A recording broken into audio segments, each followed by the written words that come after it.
Welcome to the 5-Pack, where we talk about the 5 things that matter, 5 things that will matter, and a daily pack rip. Here is your host, Kyle Elfrink. Okay, we begin on this Wednesday with a very important and critical question for you, the BSN viewer. Would you rather eat asparagus or would you rather eat escargot? Why am I asking that question? Because today is National Asparagus Day and National Escargot Day. Sign me up for asparagus. I have actually enjoyed escargot in the wonderful country of France, though. So I've had legitimate escargot, and it wasn't half bad. I mean, you put enough butter on anything, whether it's Snell's or asparagus, you should be fine. Good to have you with us on this Wednesday. Over the next hour, we will be your place to come to, your reminder of where to join each and every day at 12 o'clock Eastern to get the latest of what matters right now, what will matter soon, and also the popular pack break / rip opening, whatever you want to call it. I can tell you today we call it a football pack rip. Now, we started this yesterday because, hey, OTAs. And I love this pack. The more I thought about this pack from yesterday, 1990 score, the more I liked it. I mean, we got maybe one of the most, top 5 defensive players of all time in Reggie White. We got a stud runner receiver in Roger Craig. These are great looking cards. We got Howie Long. We got some good stuff yesterday. Today, we will keep the football groove going, and we'll fast forward from 1990.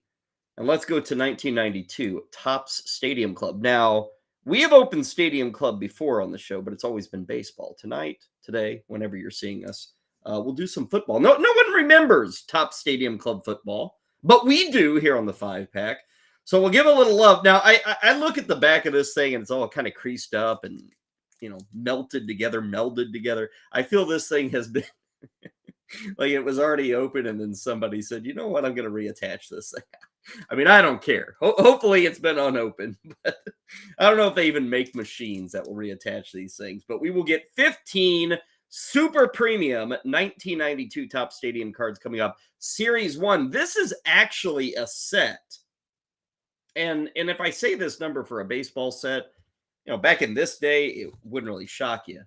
But to think a football set contains 700 cards. It's what we had with Topps Stadium Club. There were 300 in Series 1. There were 300 in Series 2. And then they tacked on another 100 in Series 3. Man, it's true what they said. They love producing trading cards back in the day. So we'll get to that before the end of the show. But as always, we will begin with our 5 things that matter at this very moment. We do it each and every day here on the 5-Pack. We invite you to tell us what matters to you. Just hit us up in the chat room. You can also tell us what you're looking forward to tonight. Let us know here on the 5-Pack. Let us begin with the 5 things that matter at this very moment. And we start in Miami, where literally, I think everybody, probably even me, I don't know, had quit on the Boston Celtics. We were done with the Boston Celtics. Sweep them away, get them out of here. Let's get ready for the NBA Finals as we get set for the Heat and the Nuggets. Well, not so fast. You got to pump the brakes on that one. It ain't going to happen. Not so fast. I'd love to show you the highlights, but we're working on the highlights right now. What was it? Final score 116-99. Jason Tatum was huge in this one. 33 points, 11 boards, 7 assists. Now, he was one of 6 Celtics in double figures. What was it in Game 3? They couldn't get a guy over 15 points, I think it was. And then all of a sudden, boom, it snaps. And the Celtics come out. They really had a great third quarter to kind of pull away there. Here is Tatum, because we love hearing from Jason Tatum because he is 2023's athlete talker. All he does is live in a world of athlete speak. So Shall we enjoy a little more of Jason Tatum talking about getting the win in Game 4? I think we shall. Here he is last night. Yeah, we just, everybody was in good spirits, right? Everybody was upbeat. And, as cliche as it sounds, we just tried to take it one game at a time.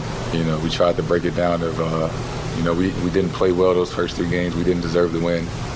But, we didn't want that to define us, define the season. And we still got a long uphill battle to go. But tonight was a good start, right? And, we just try to carry this momentum towards Thursday. Carry momentum to Thursday. Yes, indeed. That'll be Game 5 back in Boston. I will note the early lines. Loving the Celtics for Game 5. They are an 8-point favorite, which isn't all that different from where they were in Game 1 and Game 2. And I'll remind you, Game 1 and Game 2 in Boston, they were favored by like 7.5, 8, 8.5. They lost both those games. So at least in this series, and honestly for a lot of the NBA playoffs, Vegas hasn't been doing too good on the spread. They haven't been too accurate with the spread. It's kind of been an underdog playoffs in both the NBA and the NHL. Last night, the Celtics were an underdog. They got the win. And as we've talked about before with Boston, it really comes down to 3-point shooting. And you look at it last night, they were 18 of 45. It's not so much that they were good from 3-point range. I mean, 18 for 40. It's not awful, but it's good enough. It's that they hit 18 threes. And if you look at the Heat on the other side, they hit 8. So there's your difference. You win by 17. And unfortunately, I say unfortunately, that is so often the case in today's NBA. And I get the criticism, all they do is jack up threes and play one-on-one. I totally understand that. To me, the pure athleticism, the excitement, storylines, the players, it all kind of overruns the fact that, yes, they do settle for 25-foot jumpers. I get it. And for a lot of people, they can't overcome that. That is the way you win, though, in the NBA. You take your threes and you hit your threes. You do that, you usually win. Boston, they took their threes and they hit their threes last night. So they were looking good. 8:30, by the way, on Thursday night. TNT will have that coverage. Boston, if you want to take them to come all the way back, something that has never happened, I don't think, in the NBA. I think it's like 0 and 110 or something. If you think Boston can come all the way back, plus 220. Now, I got to say, what were they yesterday? It was like plus 600, 700. Plus 220, give me a break, man. No way. To put money down on a team that is down 3-1 and only get plus 220, ain't having it. Miami is currently sitting at minus 280 to take this series. Okay, let's move to our second thing that matters on this Wednesday. Hockey. Yeah, we always like to tag team a little basketball and a little hockey. Whereas last night the Boston Celtics kind of took over in the third quarter, and that's when they made their stand. That's when they pulled away against the Miami Heat. It was a little different in Dallas last night. The Las Vegas Knights coming into Big D. The crowd was rocking. Everybody was amped. Yes, Las Vegas had won the first 2 games of the series, but both games were very, very close. And the Stars, honestly, probably should have won Game 2 in Las Vegas. So there was some anticipation. The Stars fans were feeling it for Game 3, but very quickly, that anticipation in Dallas turned to a bit of disappointment for the Dallas faithful. Eichel to the right wall, Marchessault. Those two combined for the game-tying goal late in Game 2. Eichel gloves down a loose puck. Feeds left, the shot, they score! Eichel to Marchessault! Vegas strikes first. Johnston in great position, and bad luck there on the bounce. Walk, Price Ice, and a goal! Ivan Barbashev. A power play goal. Barbashev is 5th of the playoffs from Wong. On the power play at 5:57. Teddy Bluger put it on the stick of Carrier, and he scores. A backhander, top shelf. Ottinger clearly not very sharp here in the first 7 minutes plus. And it's 3-0 for the Golden Knights. Yeah, you just heard it there, courtesy of ESPN. 3 goals in the first 7.5 minutes last night for the Knights. They go on for a 4-0 victory. You might have caught it in the second period. The Knights scored again. So it was 4-0, and the Boo Birds came out in Dallas. Now I will say I saw this like mentioned on I wasn't watching the game live. I was doing some other things, and they said, "Oh, the fan base in Dallas, they're crazy. You know, they're flooding the ice. They're throwing things on the ice." And I guess they wiped out the last 20 seconds of the second period. And I expected to like go and look at the footage and just see all manner of things. And I get it. Things were thrown on the ice, and yeah, you shouldn't do that. But I mean, the way the media made it sound, I thought the whole ice from end to end was covered with like paper cups and beer cans. It was not. I don't really know why they couldn't play the final 20 seconds. Maybe you had to be there. I don't know. Easy win for the Las Vegas Knights, and they are now up 3-0 in the Western Conference semifinals. Are we noticing a trend here? Like the Nuggets swept the Lakers. We're going to talk here in just a bit about Florida and Carolina. Florida's currently up 3-0. The Knights are now up 3-0. I guess Miami failed us. They did not sweep Boston. They're only up 3-1 now. Aiden Hill, pretty big last night. 34 saves in net for the Golden Knights. And the other thing they had going last night is a lot of guys contributing. 8 different Las Vegas players throwing in points there. So that's pretty rare in a 4-0 game. Game 4 is going to be Thursday night in Dallas, 8 o'clock on ESPN. I would suggest Jake Ottinger, who's now looked bad a couple of times in maybe the last 6 starts. Probably going to be back out there for the Dallas Stars as they try to figure it out. I am surprised to see Dallas down 3-0. Really surprised. They didn't play all that great against Seattle, but I thought they were a pretty good matchup against Vegas. It's not looking good, and it might get worse, in fact, for game number 4. We'll tell you about that in a bit. In terms of the odds, this series has been neck and neck in terms of the game-to-game odds for that game. For Dallas is -125. Vegas is +105. To win the series, Las Vegas is now -1,800. So you missed your boat on taking Vegas. Stars, if you think they can do the improbable, that's only +1,000. Come on, +1,000. Come on, Vegas, wet my whistle or wet my beak, whatever it is. Give me like +2,000. Then I can maybe get interested in Dallas coming back.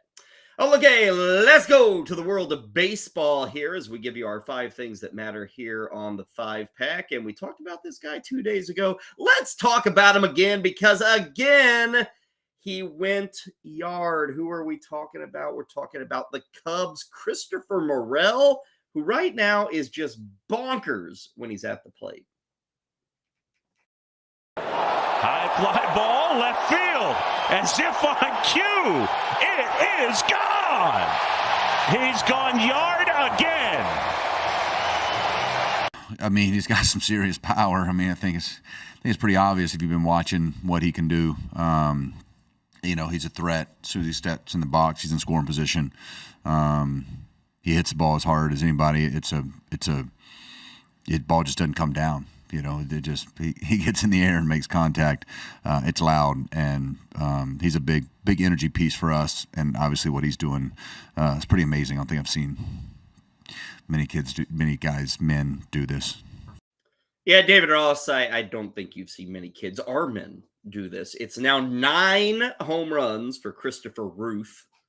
Let's just call him what he is. 9 home runs in his first 12 games this year. Now, I will take you back all the way to 1976. A guy by the name of Mike Schmidt. In 1976, Mike Schmidt hit 11 home runs in his first 12 games. Morel's only done 9. But Mike Schmidt ended up hitting 500 home runs. I don't think Christopher Morel is headed in that direction, although Christopher Morel is like up to 25 home runs and like 125 major league games. So he's got a good run going. This year, and we touched on this Monday, because Morel hit a home run on Sunday against Philadelphia. Morel is now up to 20 home runs this year if you combine Major League Baseball and AAA. 20 home runs in 41 games for Christopher Morel.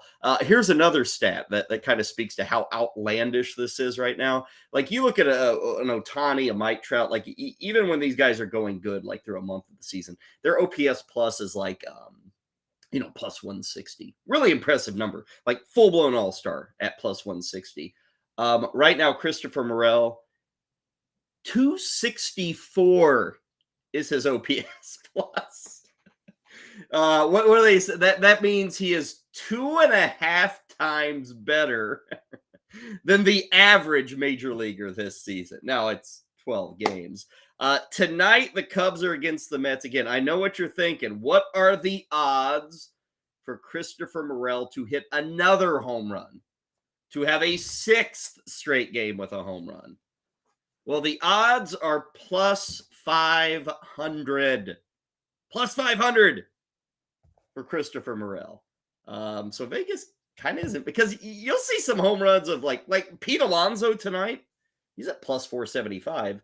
Now, one reason that the number might be so high still on Morel, because you'll see guys, hit home run, plus 280, 300. Like, you'll see them that low on occasion. And Morel's as hot as could be. So you might expect that number to be there. The reason it's not, and when I saw that number this morning, I immediately fired up my weather app, and I got my answer. The reason Morel is at plus 500 tonight, tonight's temperature at Wrigley is mid-50s, but even more so than that, you've got winds blowing in at plus 20 miles an hour. So not very good hitting conditions, if you will, for the Chicago Cubs, nor for the New York Mets. So that's going to change that. 7:40 for the start. Kodai Senga will be the guy trying to slow down Christopher Morel right now. Senga has been so-so in his first major league season. He's had some really good starts and some other starts where he hasn't looked so good. He's not a guy who gives up a ton of home runs, but you can take him deep. He has given up 6 home runs in just over 43 innings, so that's about 1.3 per 9.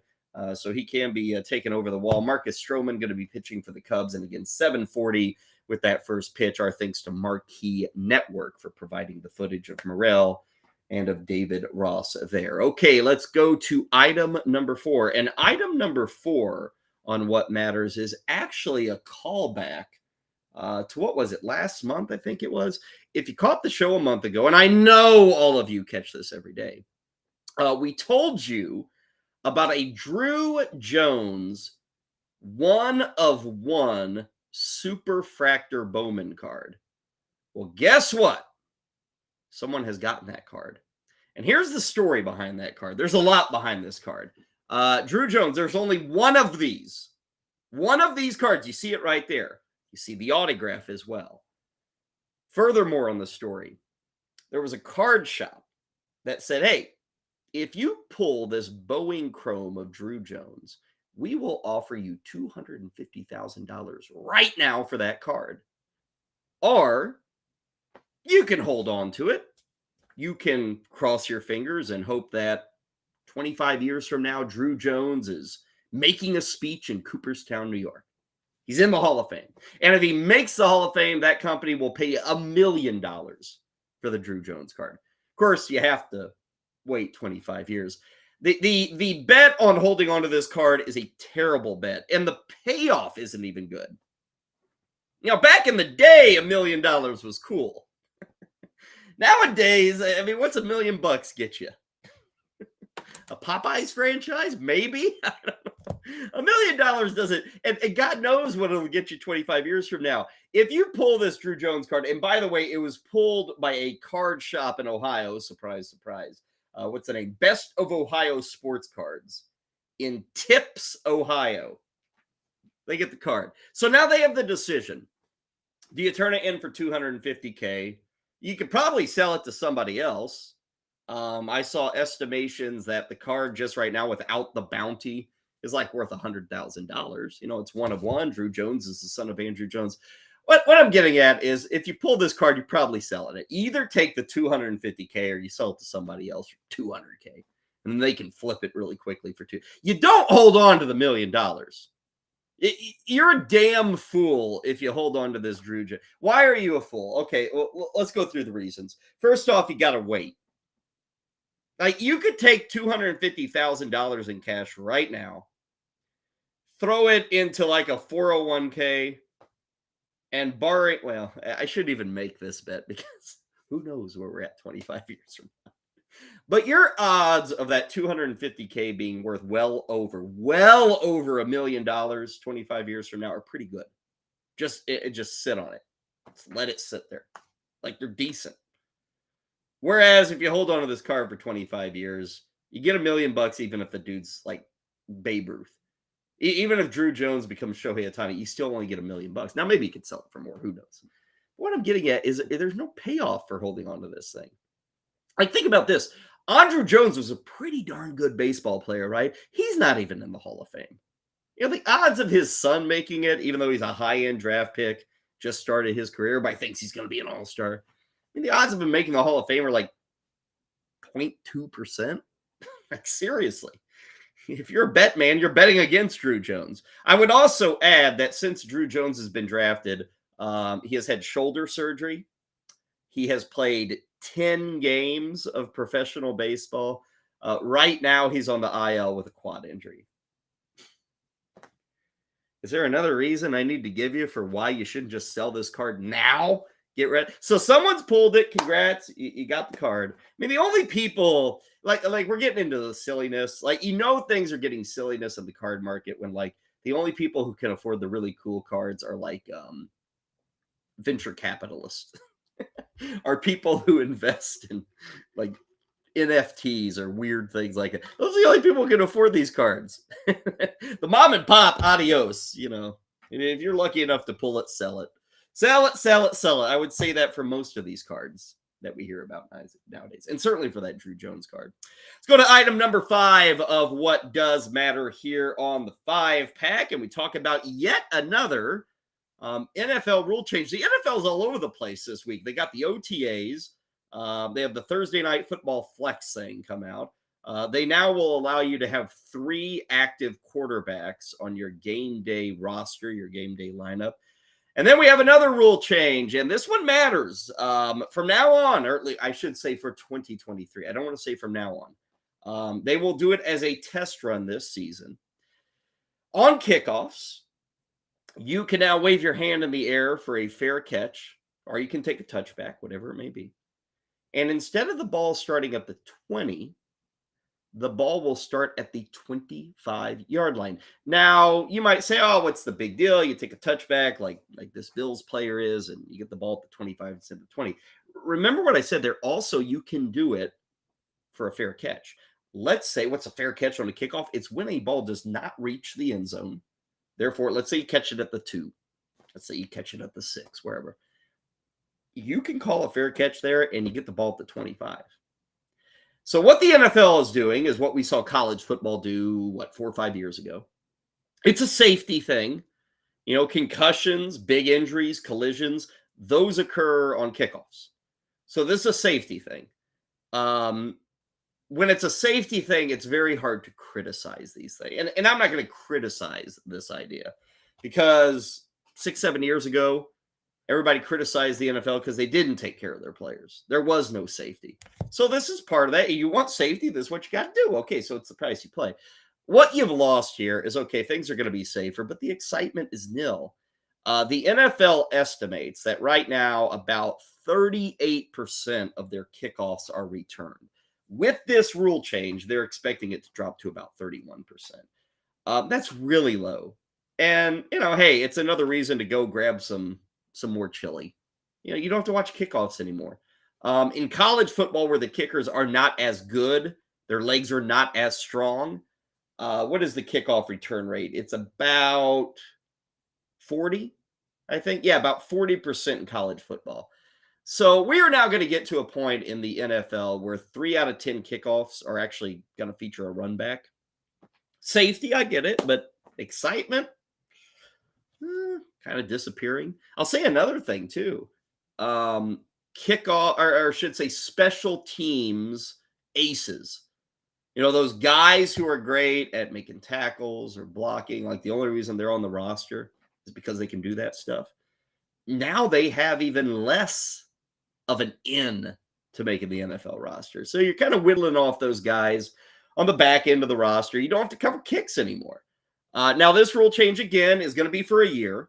Not to say it's permanent, but I wouldn't suspect the NFL flip-flops the rule back. And again, the fair catch thing is where I think this will be most interesting. Like, what's the decision? Because I think all these kick returners want to return the kick. but their coaches are going to say, nah, man, if you're catching the ball inside the 5, fair catch it. We're going to get 20 yards like that starting at the, and when you're starting at the 25, honestly, in today's NFL, if you're at the 25, you need like barely 30 yards, like 30 to 35 yards, and you're in field goal range. That's it. And I say that for 2 reasons. One, 30 to 35 yards gets you now to what, the 40 of the opposition. Now you might say, well, God, that's a 57-yard field goal. Nowadays, all these kickers can do that. Just as strong as their leg is on kickoffs, it's just that strong on field goals. Like, we're seeing that regularly. It's not just Justin Tucker. It's a lot of guys who are taking their shot at 60, 65-yard field goals. So, and hey, that's not really exciting. Maybe it is. Maybe some people truly enjoy a 60-yard field goal attempt. If you see them every time, though, they kind of lose their luster. But we'll see how this rule change works. I know some people are worried about squib kicks up the middle because then you can't fair catch. You have to return those squib kicks. You could catch it and take a knee at the 15-yard line, but you get it at the 15. But on a kickoff that's in the air, you can call for a fair catch and get it at the 25. We'll see how the rule works, but that was announced yesterday by the NFL. Now, we have more NFL news coming your way here on the 5-pack that will head your way in our 5 things that will matter. First things first, though, let's go to our man, Mark, who's got some further thoughts on the Celtics surviving for another day. As the Celtics staved off elimination last night, beating the Miami Heat 116-99, we now have a 3-1 series. And Celtics star Jaylen Brown said before last night's game and victory down in South Beach, don't let us win Game 4. Well, the Boston Celtics, as we do know, they are a better team when their backs are up against the wall. We do know that they are a remarkably inconsistent team, and we do know as a first-year head coach, their head coach, Joe Mazzulla, at times shows the inexperience at key times and key moments, especially in the playoffs. With all that being said, I'm not saying it's probable. I'll tell you this. It is possible for the Boston Celtics to come back from 3-0 down and now win 3 more consecutive games and eliminate the Miami Heat and march on to the NBA Finals. Why? Because oftentimes when teams are down 3-0 in respective series, when you look at the NBA, they're the least talented team. You can't make that argument here. The Boston Celtics are a more talented team than the Miami Heat. Are they flawed? For sure. Do they lack focus at times? Absolutely. Is Eric Spoelstra a better head coach? No question about it when you compare him to Mazzulla and the Boston Celtics. I'm not telling you it's going to happen. You might say, well, Moose, listen, anything's possible, right? So anything can happen in life, and we all get surprised in sports, but this would not be shocking, would not be all that surprising if Boston was able to come back because they are the more talented team. That's the difference. When you're looking at the Lakers and the Denver Nuggets, when LA was down 3-0, they were the least talented team. Denver was the more talented team. Miami up 3-0. Boston's a more talented team. Miami's played better. Do I still think the Heat win this series? Absolutely. But it's possible for Boston to come back and do something that no other team in the history of the NBA has been able to do. Check out the comments below for a special offer from our friends at Fantasy Alarm.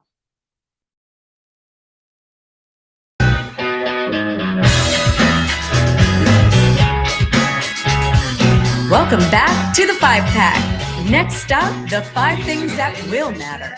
Here's Kyle Elfrink. Yes, indeed, is the 5-pack on this Wednesday. Do want to remind you to head over to fantasyalarm.com. A couple of things shaking over there. First off, you can get a free trial for, 10 days, I think, free trial. Additionally, though, you can get 6 months, the next 6 months for 50% off, which gives you access to everything they do at Fantasy Alarm. You just got to use the code ALARM50, ALARM50 is how you can join and re-up there with Fantasy Alarm. Today, I know they're talking a lot of football. Britt Flynn has a look at some best ball draft strategies. Our buddy Coop, Andrew Cooper, is looking at kind of dynasty leagues and some guys that you may be able to sell, or at least he would recommend you sell in your dynasty league. And that includes all the other football stuff, baseball stuff, hockey stuff. It is everywhere, DFS as well. Do check it out. Again, ALARM50 is that code that you can use, 50% off for the next 6 months at Fantasy Alarm. And speaking of Fantasy Alarm, they're going to have a lot of their guys showing up later today. Coming up at, 4 o'clock. Yeah, we've got the Better Sports Betting Show with Dan Servadidio.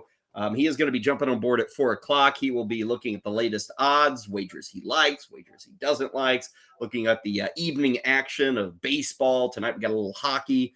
It's all coming your way. But Dan Servadidio, the team of the Fantasy Alarm analyst, I should say, they're all going to be there starting up at 4 o'clock. And that's each and every day, Monday through Friday, 4 o'clock, right here on the Better Sports Network.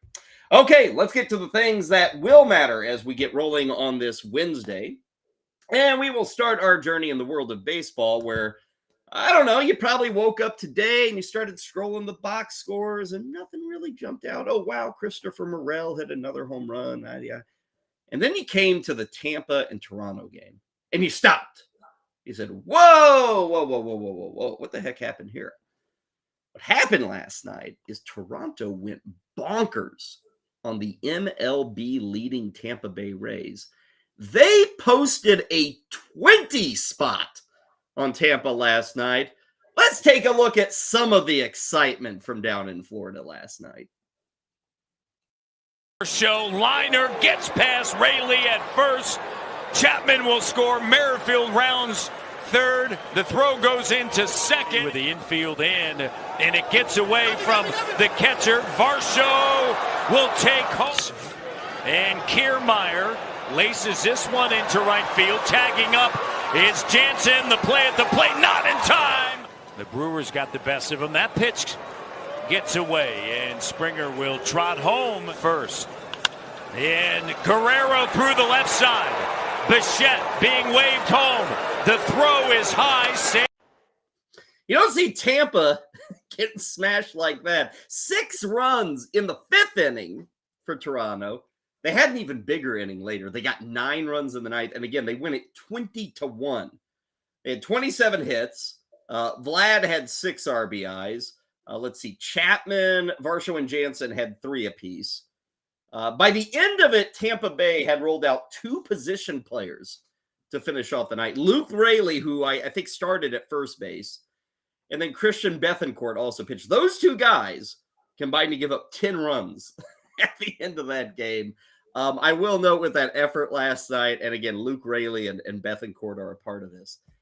The Rays now have a bullpen ERA this month that is over 6.5. Now, you might say, well, last night, blew that all out of proportion, which is true. But even before last night, the Rays bullpen ERA was like 5.6. It was bad. If there is a weakness with this Rays team, it's their bullpen. Now, why are we spotlighting last night in something that matters today? Well, the reason we're spotlighting it is because, okay, 20 runs, that's great. You kick the tail of the Rays or the fin or whatever. Tonight's different.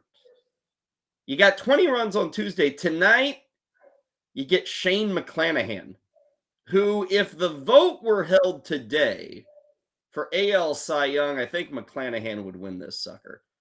Shane McClanahan going against the Blue Jays. On the season, he is 7-0. If he gets the win tonight, he will be the only pitcher in baseball with 8 victories. He's already defeated the Blue Jays about a month ago. He held them to a run over 6 innings, and he's been dominant. I mean, McClanahan is doing everything that a lot of people expected him to do this season. He will be up against Yusei Kikuchi tonight. First pitch is at 6:40 this evening. Tampa Bay, heavy favorite. Think about this. They lost by 19 runs last night. Tonight, and you don't see this number very often in baseball, but McClanahan and the Rays, minus 195 to win straight up tonight. That's usually something like if you saw, I don't know, Houston against Kansas City, you'd see the Astros at like minus 195, maybe minus 210. But to see Tampa against Toronto at minus 195, we'll see. You got to feel good. I mean, McClanahan's been dominant. Like I said, he'd probably win the Cy Young. Right now, by the way, on that Cy Young vote, he's number 2 on the odds. He's actually behind Garrett Cole, which I would totally vote McClanahan based off what he's shown this season. He's plus 400 right now to win the AL Cy Young, and Cole is at plus 350. So again, tonight, 6:40, second game of that series between the Jays and the Rays. Well, speaking of Cy Young winners, let's go to our second item that matters today. Let's talk about the guy who won the National League Cy Young last season. This year, it's a different story.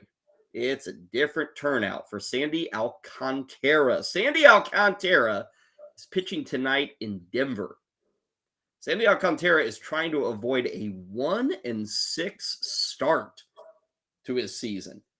His ERA is over 5. His whip's 1.23. Now, you see a 1-5 record and an ERA over 5, and you say, oh my God, the guy's been terrible. He has not been terrible, but he has not been anything like last season. He's had probably 2 really good starts this year, and I would say the rest of them have been mediocre. Now, you might have caught me there in that opening saying he's pitching where? Where is that? Yeah, Denver tonight. He's only made 2 starts in his career at Coors Field. They've both been Coors Field starts. Sandy Alcantara has I think it's 12 earned runs in 10 2/3 innings. ZRA is like over 10. Yeah, it's 2 starts. It's Coors Field. That happens to everybody.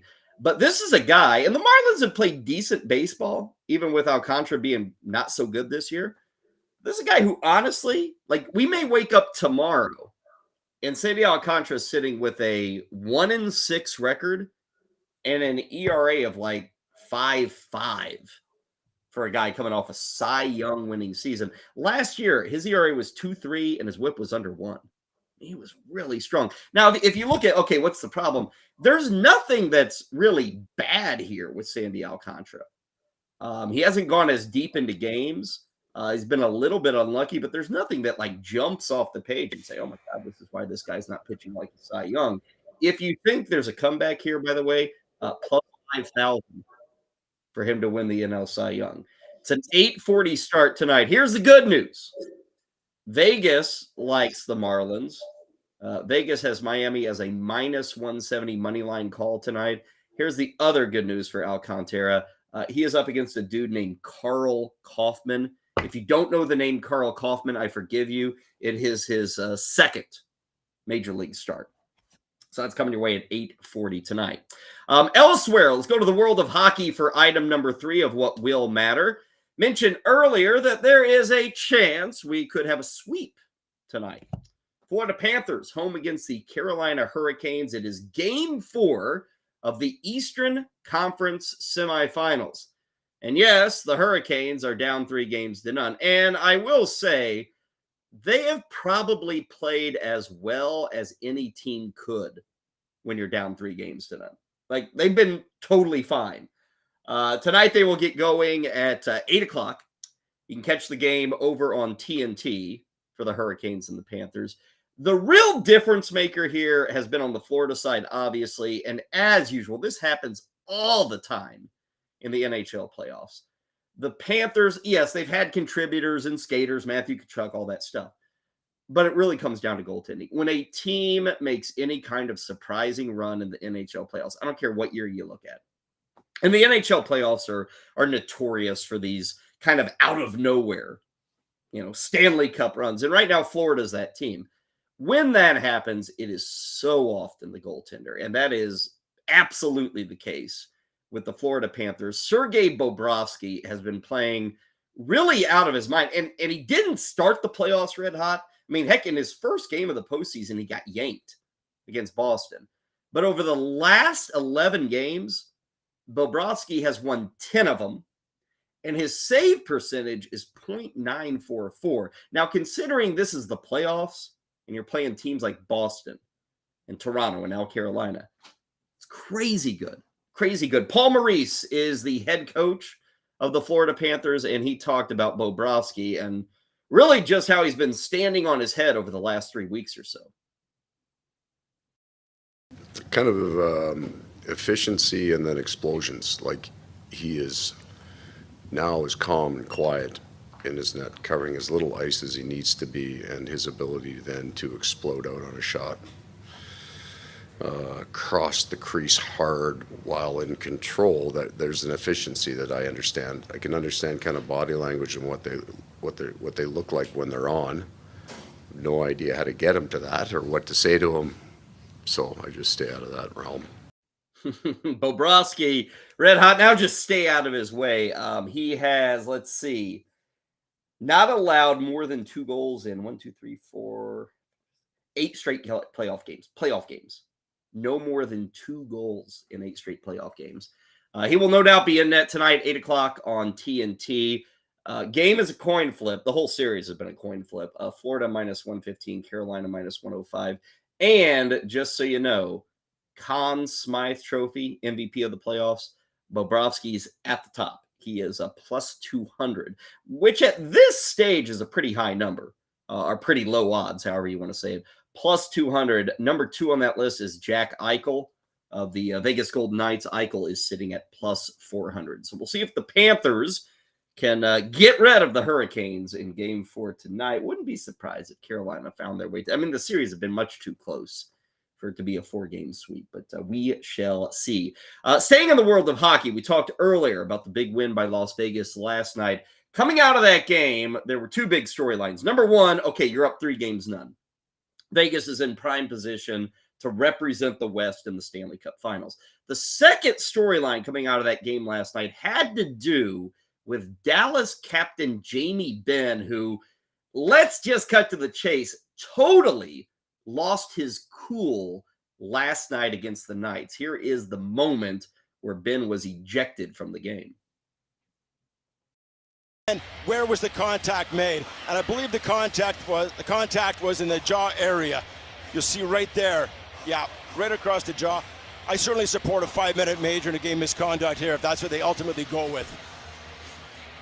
And that would be huge, obviously, to lose their captain, Ben, an important player, 33 goals in the regular season, and to give... And they did lose him. And they might lose him further. Is Jamie Benn going to be suspended? That is the story today. He is set to meet with the NHL Player Safety Council. I would suspect a suspension. I don't know how you don't suspend the guy. And I know Jamie Benn is important. He's a captain, all that. He's not a punk. But we have the situation, what was it, maybe 2-3 weeks ago with Kel Makar of Colorado. Remember when the play stopped and Makar just jacked a guy into the boards? And I think it was against Seattle. And I said at the time, give him a 1-game sit down. They did. To me, what Ben did, what you saw right there, courtesy of ESPN, is a lot more violent than what we saw with Makar because of the fact that he's using the stick, shoving it into the head area of a player who's on the ice and is mostly defenseless. Like, you throw all that together, and I'm sorry, you're suspended for Game 4. Bruce Cassidy is the head honcho for the Las Vegas Knights, and he talked about the moment and the play by Jamie Benn. Upset when we see that. He's our captain, but at the end of the day, they make a call that gives us a chance.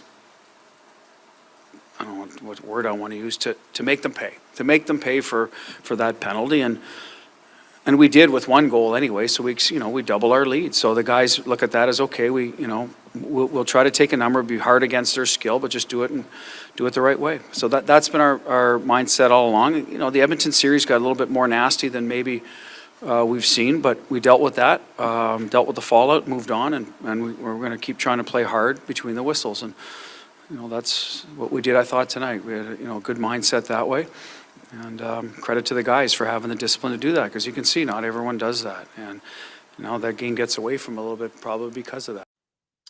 Didn't get away from the Knights. They held steady. Did get away from Jamie Benn. And again, I would suspect today we will get news from the NHL Personal Conduct Committee that he will be suspended for Game 4. And again, that's tomorrow night down in Dallas, who, if they're going to survive and push the series back to Vegas, they'll probably have to do it without their captain, Jamie Benn. Let's finally get to our 5th and final item that will matter. It's not official, but it's very close.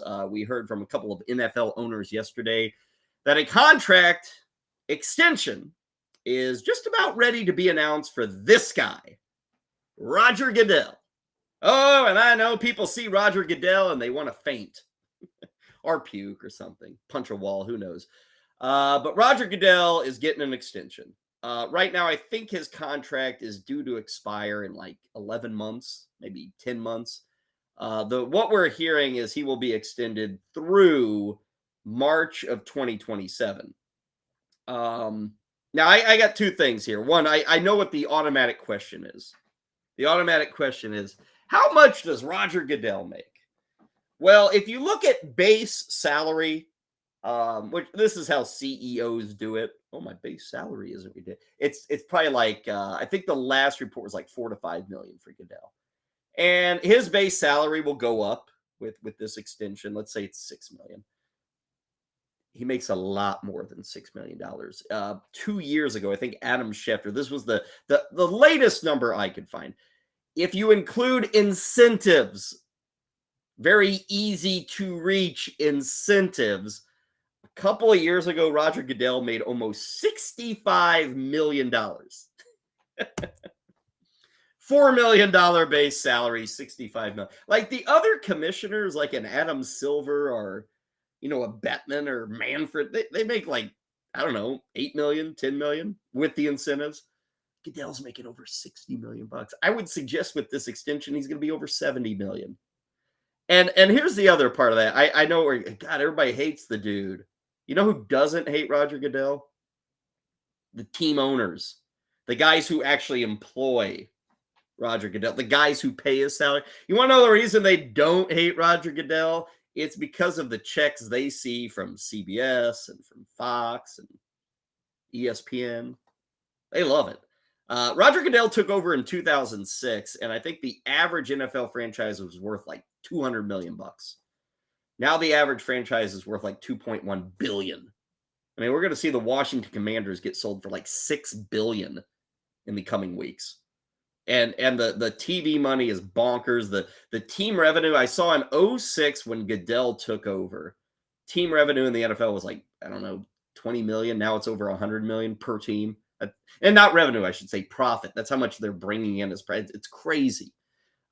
You can make the argument, and I'm not going to dig into this, we don't have a ton of time, but you can make the argument that the most powerful commissioner in the history of sports is Roger Goodell. You can argue maybe powerful. How about this? Successful commissioner. And I don't think you can argue. Pete Rozelle used to be that guy. David Stern used to be that guy. I think it's Roger Goodell now. The most successful commissioner in the history of sports. And it looks like he'll get a few more years, probably his last extension. I think by the time 2027 rolls around, he'll be in his upper 60s. So we'll see with Roger Goodell. But he's going to stick around for at least a bit longer and probably causing heartburn for so many. I don't dislike that. He's fine. He's commissioner. What do you expect? He does his job and he does it well. He does it very well with what they expect him to do. So not going to sit here and complain. Okay, break for us. When we come back, it is Pack Rip time. 1992 Topps Stadium Club football. Everybody knows the baseball. We'll do some football coming up next on the Better Sports Network. Let me start off by saying shout out to the Denver Nuggets for winning their first ever Western Conference Championship. Now the spotlight was stolen as LeBron James insinuated that he could be retiring this offseason, ending the career of the GOAT basketball player, 20 years of LeBron James. But let me tell y'all something. LeBron James is not retiring. Celebrity athletes just don't walk away. Celebrity athletes like to get their flowers. They like to go on retirement tours. So surely one of those seasons will be coming up for James soon. But this right here, this retirement talk is all cap. Really what LeBron is looking for is for the Los Angeles Lakers to improve the roster. Now, earlier today, we heard the Lakers say that, well, reports say that the Lakers could be going after Trae Young. That could do the trick, but we all know who James really wants to join him in L.A. His running mate from the Cleveland Cavaliers, his guy Kyrie Irving. Now, that could be a dangerous proposition for Laker fans, but you know what? It could put you back in the NBA Finals with a chance for LeBron to win another one. So the Laker organization and LeBron James have some decisions to make this offseason, but I will guarantee you one thing. LeBron will be back in purple and gold for at least one more year. Curious of your thoughts? Leave them in the comments. While you're down there in the comments section, check out a special offer from our friends at Fantasy Alarm.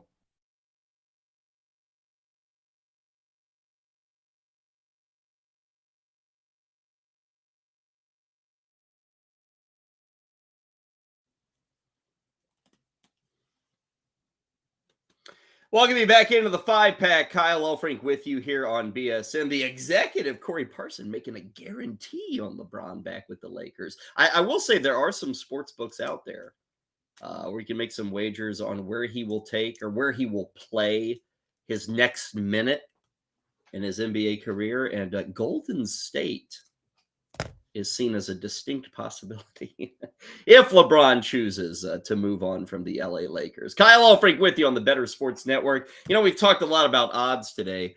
If you are looking to maybe get involved in the wagering world, the sports world, the futures world, head over to our friends with Underdog Fantasy.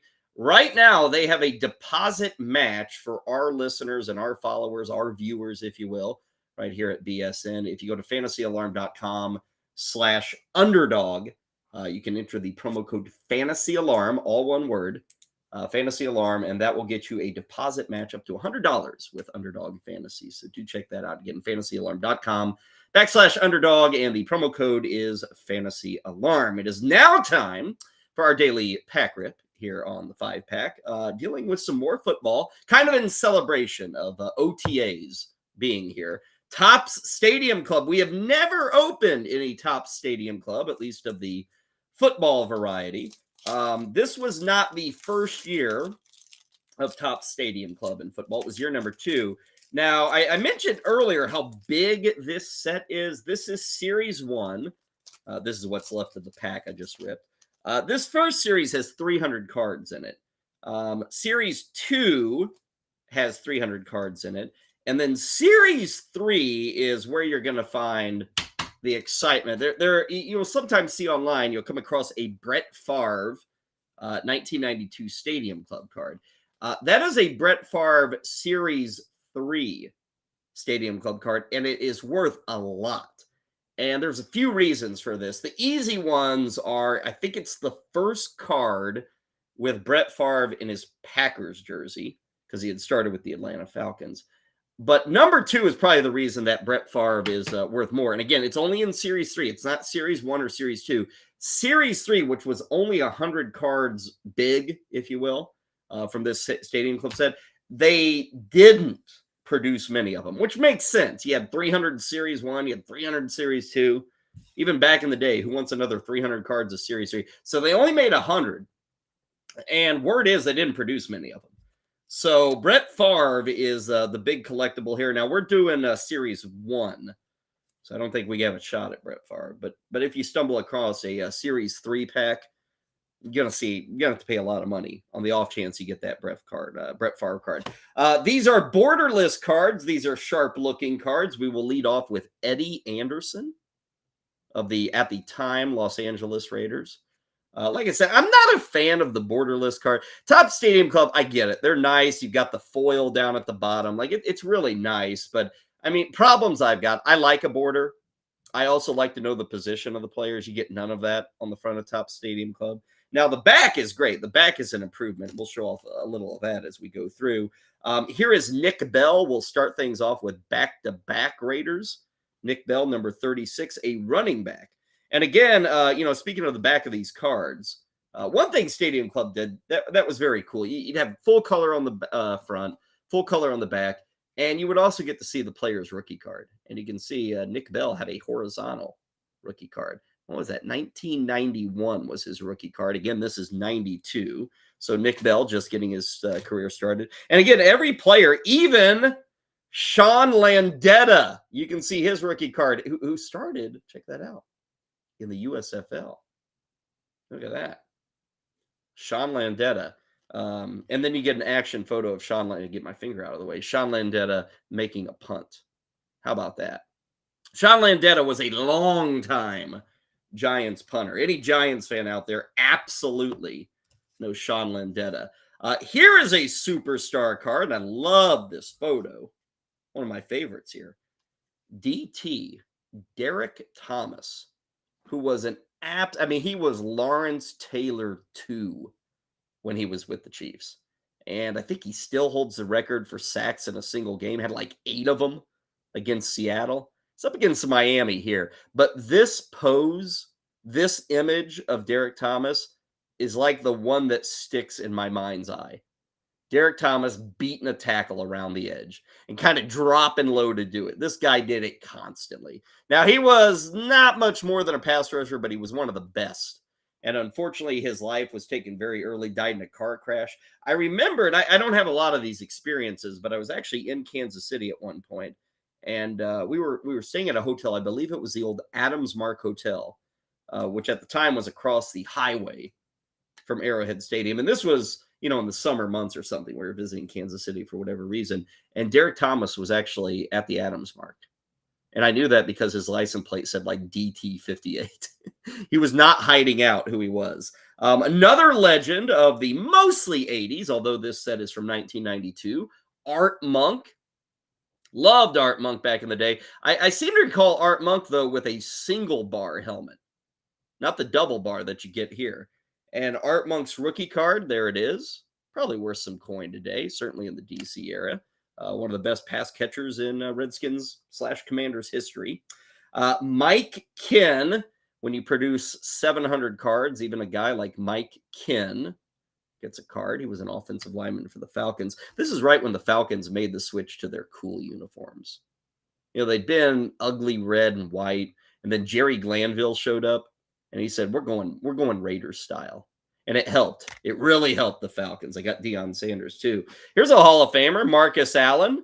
That's kind of a typical pose for Marcus. Always had a leg up and was charging forward. Love Marcus Allen. Eventually would end up with the Kansas City Chiefs. Here is Johnny Holland, linebacker for the Green Bay Packers. Stuck around for a few years there. Here's Ronnie Harmon. We get a horizontal card. I'm telling you, if nothing else, I'm not a fan of the borderless 92 Top Stadium Club. I am a fan of the action photos, man. They killed it with the photos. I mean, Marcus Allen, hell, even that Sean Landetta card. They're absolutely nailing it with photos.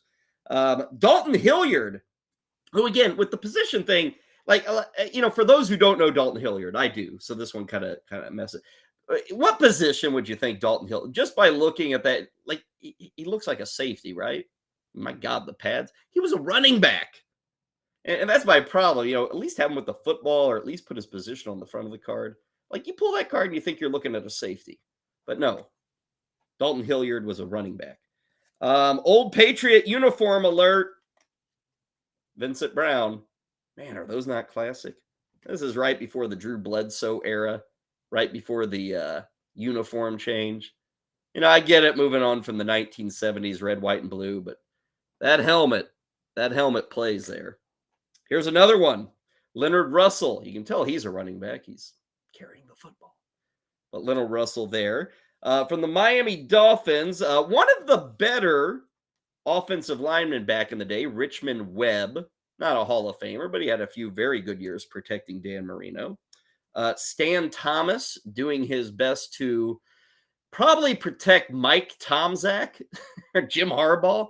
He would have been the quarterback back for the Chicago Bears in those days. And then finally, we have Richard Dent. We got Richard Dent yesterday, didn't we? There's Richard Dent, who this is a weird, Richard Dent is the bear here. This is one of those photos really, guys, that's the best we can do. But we got Richard Dent yesterday, right? I think he was the first card we pulled. Yeah, here he is. So here's Richard Dent in 1990. That's a great card. And here's Richard Dent with a very crappy card in 1992. Now, the other thing I wanted to point out with Stadium Club, this is the Derek Thomas card. You can see on the back, they did these kind of scouting reports. What does that say? Skills rating system. Pass coverage 4.3. Against the run 4.3. Derek Thomas a 5.0, as you would expect, pass rushing. And speed of 5.0. The backs of these cards are better than the front. Fronts are nice. The backs are better with 92 Top Stadium Club. Okay, we'll do a little more football tomorrow on the show because OTAs are still ongoing. See you at noon Eastern on BSN.